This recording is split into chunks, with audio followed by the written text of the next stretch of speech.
बिस्मिल्लाहिर्रहमानिर्रहीम अस्सलामु अलैकुम रहमतुल्लाह। 27 जनवरी को 26वीं आईनी तरमीम का case supreme court of Pakistan में लग गया है। यह बहुत बड़ी डेवलपमेंट हुई है। सुप्रीम कोर्ट का महाज वैसे ही आपको पता है बड़ा गर्म हो चुका है, और सुप्रीम कोर्ट के महाज से गर्मा गर्मी और बड़ी तहलका खेज खबरें, और वहाँ पर एक तूफ़ान खड़ा हो चुका है और ख़बरें बड़ी आ रही हैं। वहाँ पर जो आइन और कानून के मुताबिक, इंसाफ के मुताबिक मेरिट के ऊपर फैसला करने वाले जजेस हैं, वो अब खड़े हो गए हैं और उन्होंने हुकूमत की सहूलतकारी करने से इनकार कर दिया है कि हमने हुकूमत की सहूलतकारी नहीं करनी, हुकूमत के लिए अब हमने किसी किस्म की सहूलतकारी नहीं करनी। और ये जो हुकूमती जजेस बैठाए गए हैं उनको उड़ा के रख दिया है। देखिए, मामला शुरू होता है एक आइनी नुक्ते से, और उस आइनी नुक्ते के बुनियाद के ऊपर एक वकील की जानिब से ये 3 जजेस को जब चैलेंज किया जाता है तो फटा पड़ जाता है कि आपका तो दायरे इख्तियार ही नहीं है, ये मामला जाएगा उधर आइनी बेंच के सामने। फिर असल रौला पड़ जाता है।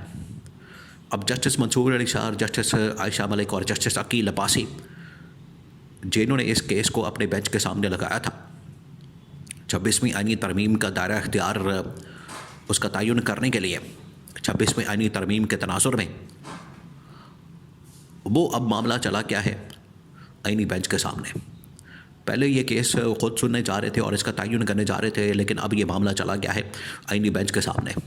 आईनी बेंच के अंदर जो 2 नंबरियाँ होनी हैं, आईनी बेंच के अंदर जो मामला इनके सेटल होने हैं। आईनी बेंच आपको पता है कि हुकूमत ने अपनी सरपरस्ती में अपने जजेस वहाँ पर इंस्टॉल करके लगा के ये सारा कुछ किया है। तो आईनी बेंच से तो ज़्यादा उम्मीद नहीं की जा सकती कि आईनी बेंच जो है वो सही मानों में इस आईनी तरमीम का कच्चा चटा खोल सकता है। लेकिन जो 4-5 जजेस हैं जो इस वक्त आइन और कानून के साथ खड़े हैं, उन्होंने इस 26वीं आईनी तरमीम का मुकम्मल पोस्टमार्टम करके इसको बेनकाब कर दिया और इसका पोल खोल दिया। देखिए, जिस तरीके से पाकिस्तान में 26वीं आईनी तरमीम की गई वो सबके सामने है। अब उसके अंदर कोई ढकी छुपी बात तो है नहीं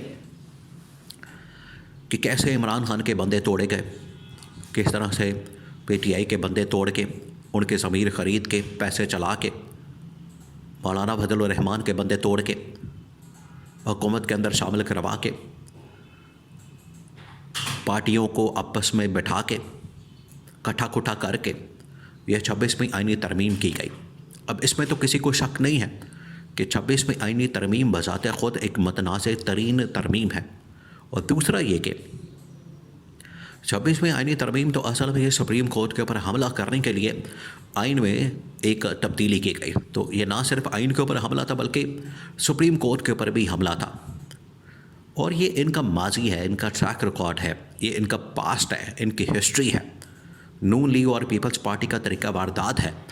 जब भी ये हुकूमत में आते हैं तो ये इसी तरह से जजेस को कंट्रोल करते हैं। देखिए, पीपल्स पार्टी जब हुकूमत के अंदर आई थी 2007-8 के अंदर, इन्होंने उस वक्त भी अपनी मर्ज़ी का वो डोगर था एक जज, उसको चीफ जस्टिस बनाया हुआ था। इफ्तिखार चौधरी को बहाल नहीं कर पा रहे थे। इफ्तिखार चौधरी आ गया, उसने नून लीग के साथ सेटिंग कर ली और नून लीग के साथ मिल गया।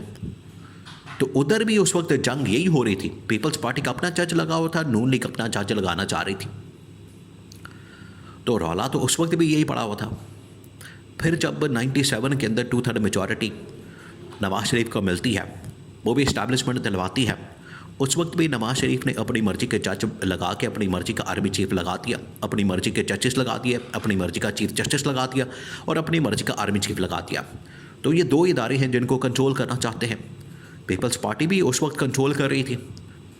जनरल कियानी के ज़रिए से वहाँ पर डोगर को बैठा दिया गया था और डोगर कोर्ट बना दी गई थी। ये बड़ा मशहूर है, उन दिनों में बड़ा मशहूर हुआ था कि डोगर कोर्ट बन गई है। तो आज आप देखिए, इस वक्त जो कोर्ट है वो या तो याया कोर्ट है या फिर अमीनुद्दीन कोर्ट है। जबकि जो इंसाफ और कानून वाले जजेस हैं, जिसमें मंसूर अली शाह, जस्टिस अतर मिनल्ला, आयशा मलिक, इरफान सादत, इस तरह के जो जजेस हैं, उनको तो ये अब माइनस करना चाहते हैं।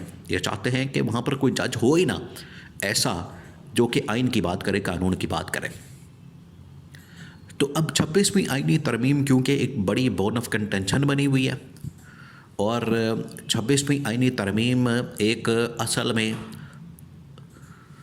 जड़ है जिसकी वजह से ये सारे मसाइल पैदा हो रहे हैं।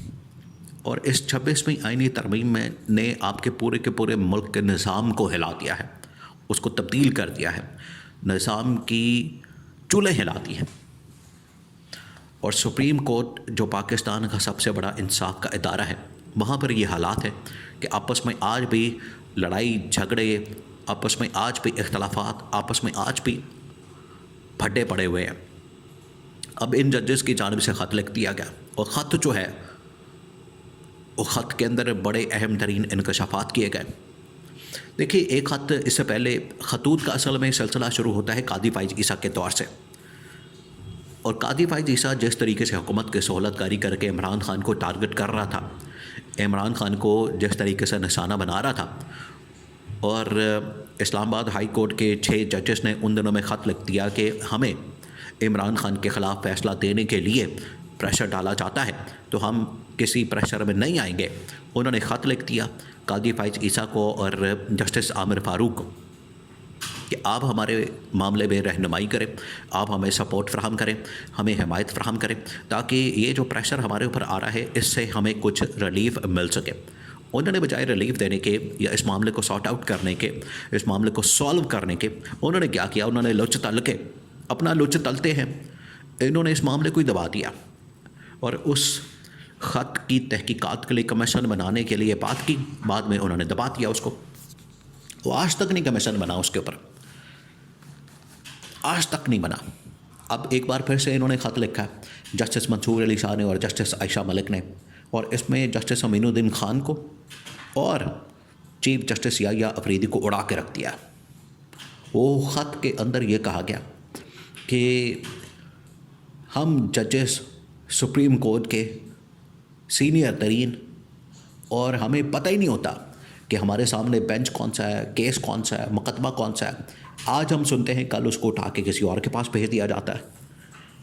हम उसके ऊपर फ़ैसला देने के पोजीशन में आते हैं, वाइंड अप करने की पोजीशन में आते हैं, उसको किसी और जगह शिफ्ट कर दिया जाता है क्योंकि इनके मफादात होते हैं। इनको पता लग जाता है कि गवर्नमेंट के ख़िलाफ़ फ़ैसला आ रहा है यहाँ से।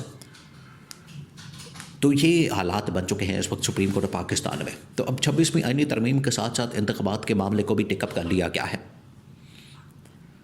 तो यहाँ से अगर 26वीं आईनी तरमीम के हक़ में और इंतखाबात के हक़ में फ़ैसला आ जाता है तो इससे वाज़ेह हो जाएगा कि सुप्रीम कोर्ट के अंदर आईनी बेंच मुकम्मल तौर पर बिक चुका है।